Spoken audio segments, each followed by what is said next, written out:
Hello, hello, hello. Hi, Shari. Thank you for joining me on the Feral Era podcast for women over 40. It's great to be here with you, Kirsten. I am so glad. Shari and I actually met through Mic Drop Club, which, if you are a woman entrepreneur or you feel like you have a story that you would love to share with the world, or even if you feel like you wish you had a story to share with the world, but you don't even know what that story could be, Mic Drop Club with Jess Ekstrom is like the most wonderful community of people to come together. And Mm. once a month, we all gather together and we learn like tips and tricks, like you shouldn't be doing the exact same thing with both of your hands, like when you're talking, like you should just be doing like single-handed stuff, or when you're talking, all these little tips and tricks. And it also talks about just networking and just kind of like being okay with imperfection and just taking the action Mhm. anyway. And so a wonderful community of support. And so Sherry, I'm so glad that we connected through that so that I could invite you onto the podcast today. So thank you, thank you, thank you. Well, thank you for the invitation, and it's so good to meet you as well. Let's see here. Yes, and I was really excited when we were talking about like what we were going to talk about today, and of course my computer, I just told you before we hopped on that my computer is being wonky and it still is. So here, I'm gonna pull this up. Okay, woo, here we go. Thank you. See, these are the like fun parts of being live, is that like they get to see that imposter syndrome is real Mhm. because you just have to work through it. And okay, today's word of the week is permission. So Sherry, you are a purpose and well-being coach for midlife women. So you and I help the same kind of ICA, the same kind of magical women out there who just aren't realizing like that they have Mhm. permission to like take up space. They have permission Mhm. to just follow their own instincts, to trust themselves. So when we talk about like self-trust and exhaustion and identity and invisible like approval and all of that, like that is something that just speaks true to your heart too, then, right? Yes, absolutely. Permission is one of those things that I think it's underneath the layer of all kinds of stuff that, Yeah. it's really that one thing that I think we all as women are waiting for. Yeah. And And yet the only person that can really sign that permission slip is mm, ourselves.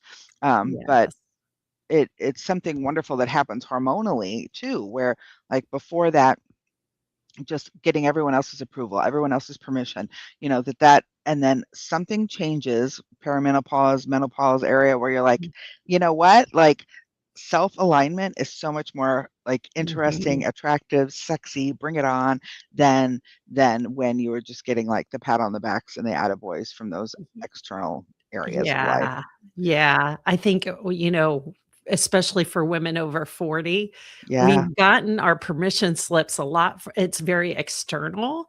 There's the Yes. checklist of keeping up with a family or with a career. You've either, made it by now in your career Yeah. or not.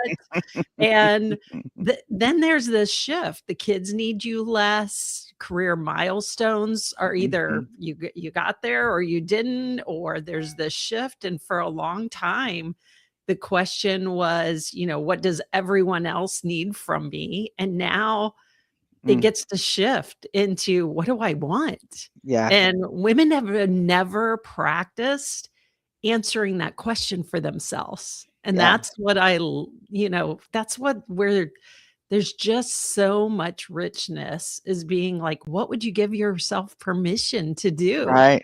Yeah, We dream don't that dream. And that's Yeah, why is that why you picked permission? Is there any other yeah, reason that you would when you think about why you yeah, picked permission as your theme? yeah, permission was something very early on that I realized, after my own journey, but really coaching women and kinda hearing this, when we would talk about clarity, like, "What do you Mm, want?" They knew that answer, they kinda had an idea. And then the awareness is what I walk them through to see, like, what's slowing you down? Where are the things that you're getting yeah, tripped at? But yeah. the thing that kept coming up was this permission, like, it was there, and I really chose that because I think it clarity gives you the direction, but permission is actually what moves you forward in all of that. I like that Mm, framing. Okay, say yeah. that all one more time. Yeah, clarity gives you the direction, so you know, like, what you want, Mhm.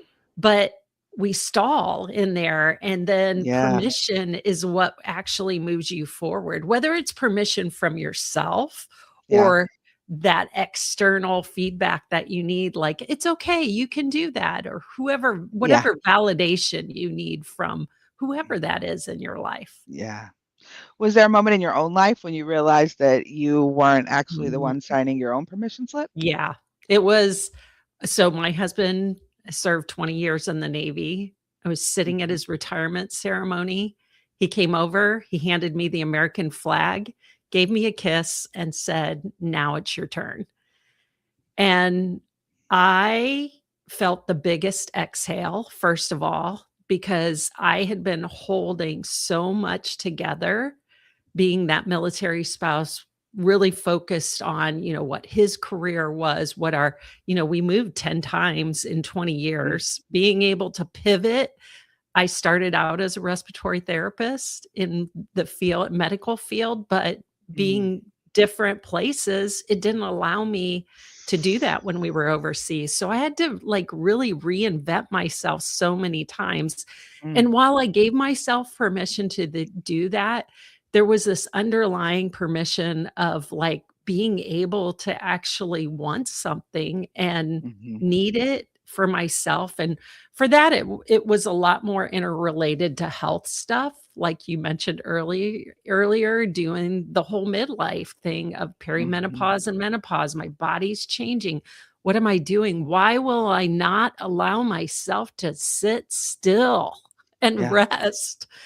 yeah, So that what I realized in that moment was I didn't need for him to give me permission. I needed to let myself give myself permission. mhm, And that's really kind of became this whole journey of mm. self-discovery for me. That's definitely one of the common themes that I have seen with the women that I work with too, is that, anytime that, like, they think, if I'm gonna dream a big dream, that feels somehow greedy, that Mhm. if somehow feels, like, selfish instead of, like, understanding that we change the ripple of our trajectory and how we can, like, if your superpower is loving people, like, if you actually give yourself permission to dream the biggest, most audacious, ridiculous, crazy bananas dream that there is, that you Mhm. actually increase, maximize, beautify, like, just Mhm. the trajectory of that gift because you're willing to lean into that dream, Yeah. like, it's like, it's like having a sports car that'll go 200 miles an hour and you never take it above 50. Yeah. And so, it's like that That's a great. we don't know. It could be there, Yeah. but we Yeah. just don't know. So what Yeah. what do you see as some of the, like, sneaky ways maybe women are, like, Mm. asking for permission Yeah. without realizing it? Yeah, I think, one and this played in my whole life and it still does, it comes up for me, waiting to feel ready before Yeah. doing something. Like, when she's waiting for something, she's allowing, waiting for either someone to tell her it's okay, it's Mhm. allowed, or the other thing is running every personal decision past someone else first, even Mhm. small ones, as a way of kind of outsourcing that Yeah. risk of choosing wrong, Yeah. and we're afraid we're gonna make a mistake or something, Yeah. the helium hand is something I talk about. I wrote about it in my book, It's Your Turn. It's saying yes automatically before really checking in with Mm. yourself. You're always the one because you don't wanna disappoint. There's that people pleasing. Yeah. Feeling safe or, saying yes feels safer for your own comfort than allowing somebody else to Mm. be uncomfortable.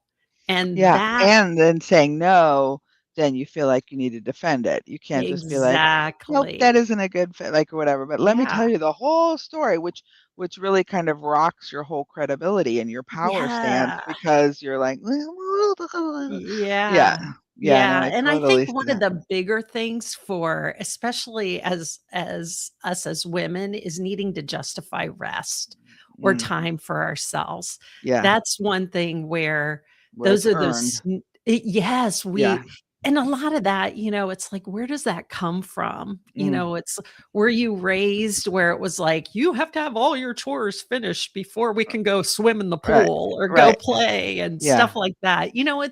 It's not to be critical about those kind of patterns, but it's really like, where does that come from? Kind of thing, and yeah, just and if we questioning it. believe that thought, who's benefiting if we do? Yes. And Yeah. then realizing that a lot of the times, like, we don't make the cut, and so in the end, how beneficial, how healthy, Mhm.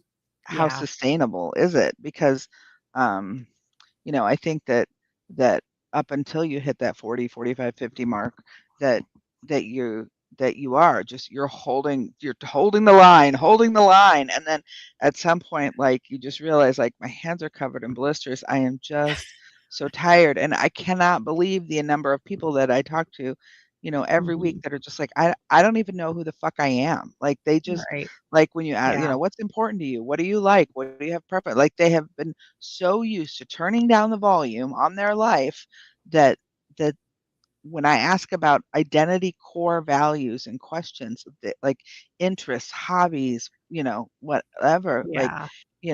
I have a client I talked with yesterday, and she's going through a lot of stuff, and yet when she does have windows for self-care, even then, like, it's so foreign to her that she gets decision fatigue and ends up doing nothing. So I was like, just Mhm. just make a jar, write down pieces of paper, like, I'm Yeah. gonna try a new artichoke recipe. I'm gonna Yes. go, to a yoga class. I'm gonna whatever it is, like, and so then you don't even have to, like, do decision fatigue, but know that everything in Mhm. that jar is gonna make you feel loved. It's gonna make you feel like you're showing Mm. up for yourself, Mhm. gonna give yourself a little dopamine hit, like, let's figure Yeah. out how to make it easy on yourself. Yeah.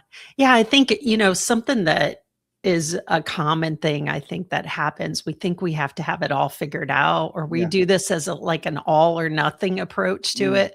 Like we mhm. have to do so many things when we think of self-care, but really it's just what's the one thing? What's the Yeah, one thing that today you would love to do? It's like yeah, take a nap, a 30-minute nap, yeah, or breathe, go outside and enjoy the sunshine at your lunch hour or whatever it mm, is that's gonna fill your cup just for that mhm, period of time. I think that's especially we are so patterned, I think, mm, into that belief that, we have to be able to do it all. mhm, And there is, rest and all of that needs to be a self-care. It needs to be a strategy that helps us get mhm. what we want in that. Yeah, So I think that's so beautiful how you just, you're like a jar, start yeah, it's small. yeah, That's what yeah, we all have to do. And that's what I found in my own life. It was like, what is the one thing? I just kept waking up each morning and being like, because I did hit that wall when, mhm, I got that flag in my hands and everything was going, I was so exhausted. And at the time, it was like, "What do you want?" "I wanna quit my job." And I yeah, I fortunately was able to do that for a time, a period, and I went on a sabbatical for the year where, we had made plans for that to happen, and it happened, but not everybody can do that. yeah, I think the more important conversation that needs to be happening now is what do you do before you hit that wall? yeah. How do you not get to that point? We're having But that do I don't even know if discussion. we have that self-awareness, though. I mean, I know so Yeah, many people who yeah. are just, like, in that, like, Wile E. Coyote mode where they are just, like, Mhm. running off the cliff, and then they turn around and they're like, "Oh, shit, there is nothing underneath my feet, and I am free Right, falling." Like, right. that Yeah, like, it's great to be able to say, "Catch yourself," but if you are so in robot mode and so yep, much task mode and yep. so take care of everybody else mode, and I'll give myself space when XYZ Yes, yes, the fishbowl theory where it's like once right. everyone else is like, it's Yeah, never gonna happen yeah, unless you do it with intention, and so yeah. I challenge you, like, let us look at our calendars and see, like, where do we fit in? Where are we in our own lives? Where do we show Mhm, up? And maybe it is corny, but schedule yourself shit, like, I will put naps on my calendar because mhm, and maybe there's a certain level of self-grace that I got humbled mhm. that I learned when I became disabled, because my body was like, Mm, "Girl, I've been telling you, and so now I'm just gonna put your yeah, big old chunky butt in check." And so, yeah, like, if that alone, like, let me, like, listen to my mhm, body better, yeah, but then it makes me yeah, wonder, like, because when I have conversations with people and I'm like, "Yeah, like, that makes sense. You should schedule that," but, like, they're not gonna give that gift to themselves because, yeah, "Well, no, so yeah. yeah. Well, and I Yeah. think what you're pointing out too is what are those blocks? What are Yeah. those things that are preventing you from thinking that? I talk about that too, is learning to listen to your body. It's part of I have a calm method, and the L is learning to listen to your body because it Nice. is one of those things. Your body is so wise. And I think really what I tend to see with women who I work with too and who are in midlife, we're so disconnected from our bodies Yeah. because we have spent years outsourcing our own internal wisdom to what is the latest diet? What is the latest wellness thing? What is the latest? And you see it right now with the wellness industry that's billions of dollars. Like That profits from our own exhaustion, that profits exactly. from yeah, like, that Yes, we're exists so just tired, do yeah, this, go sit on yeah. a vibrating plate, go, do funky stuff. I didn't know where It's you were all going of with that one, that's that. all I'm gonna say. Go sit on a It's for okay, alright, I got osteoporosis yeah, kinda okay. thing, but Oh, okay, okay, that okay. kind of vibrating plate. Okay, good. Sure, But sure. We but don't judge, just there's room for everybody here. So yeah, the main thing is just, like, looking at where are you outsourcing your own internal wisdom yeah, of and it does what you're saying too, is we are so disconnected yeah, from ourselves. When we get to this point in life where it's like, you look up and you're like, "Wow, this is my life," right? When you hit midlife as yeah. women, you're like, "What the hell is going on?" Like, there's a And yet lot of for so stuff. many of us, it is Yeah, not about, like, redefining anything. It no, it is no. truly about just coming home.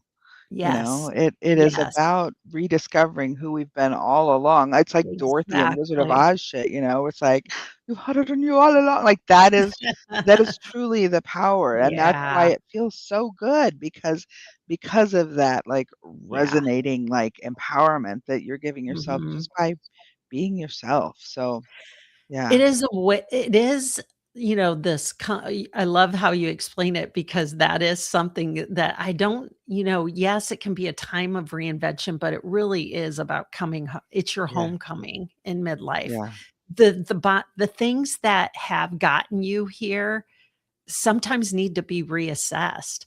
We mhm, can't tolerate certain things like we used to. Our nervous system is mhm, much different. We're losing estrogen, progesterone, yeah, testosterone. We're losing all of those things in midlife. mhm, And then we start making it, many women will start making it about themselves of yeah, what's wrong with me. And yeah, what's really we have to look at is what's really going on yeah, physiologically yeah, needs to be discussed on top of everything else, and that's mm, what I think is so important in bringing that conversation mm, around. Menopause and perimenopause used to be something we'd talk about secretly or didn't talk about at all, mm, and now it's having a moment, it's having a movement, which is something I think is so important that we bring in this body wisdom piece in all of it, mm. knowing what's happening. So, yes, Yeah, yeah, yeah. beautiful that we're right in alignment, and hopefully Oh, the it's so people who good. are the women who are listening to this, if anything, the one thing that I know at that point in time, I felt so alone. And I felt like I was the only one struggling with this Mm, because nobody was talking about it back in 2018. yeah, Nobody was saying, you know what? And I would go to my doctor and got a pat on the back and said, "Welcome to midlife." And I'm like, that's not the answer, kind yeah, of thing. So I think it's really important for women to understand if if you are in that space of, like, how can you give yourself grace? yeah, What is not working anymore, and where can you empower yourself? mm, It is being with the right group of women, like we're talking about, to be able yeah, even if you need permission from someone else to say, "Girl, "Wake up, that's not right," kind of Yeah. thing, then Mm, that's, whatever needs to happen for you to feel like you can do that for yourself is really yeah. important. Yeah, we need to stop, like, treating ourselves like side characters, like, we Yeah, are the main characters in our that's story, and right. it's not saying that we're more important characters, but this is our story. Like, you wouldn't Yeah. go, if I wanted to go see Pedro Pascal in a movie and it said it starred him and he was only in the movie for a few minutes, like, girl would be mad. So, like, I would be like, I had needs that needed to be met that have not been, and it's no different than when we treat ourselves that way. Be the Pedro Pascal of your own life. Yeah, Yeah, yeah, yeah. Yeah, mm, I always say no one is coming to give you permission. It's your turn to choose yourself. yes, And it mm, is like mm, that really that's what the flag was all about for me of yeah, like getting that. And I realized at that point in time, like the big smack in the face for me was like there are other women who've gotten this flag under very different circumstances, my friends, and they're not wondering, like me here, wondering what could be possible because they've been dealt a different set of circumstances. And I'm yeah, like, this is your chance. Like, this mm, is time kind of thing. So it kind mm, of really became, I think we all have that in our lives mhm, eventually is like this call to like ourselves to yeah, answer. mm. So, yeah. Well, I know that as I'm plotting out the different, like, book tour, like, trips that I have planned, I have little mini book tours planned, and, one of them is going out to Virginia, but I have one that I'm pulling together for Florida, and so, like, this Oh, this this love. conversation has been wonderful for my heart, and I hope it has been for everybody else listening, but this has really been one of my favorite conversations, so I thank you Oh. for coming on and sharing that with us, and just can I give you just a minute to tell people a little bit just about can you just brag on yourself, plug yourself a little Oh. bit, let people know how to connect with you, just because you have Aw, a thank book you, and you Kirsten. have a framework, and I would just Yeah. like people to just, hear a little bit Aw, more about that real quick. thank you. Yeah, yeah, so I became a nationally board certified health and wellness coach. In the middle of all this, like, who do I wanna be and what do I want in my life? It Mhm, fell kind of in my lap, and it really became something that I found so empowering was like when we have somebody on our side or somebody cheering us on, we are mhm, so much better because we count ourselves out so much. So I appreciate you saying that. Really, I a book was never on my to-do bucket list kind of thing, but when someone said, "Do you have something to share?"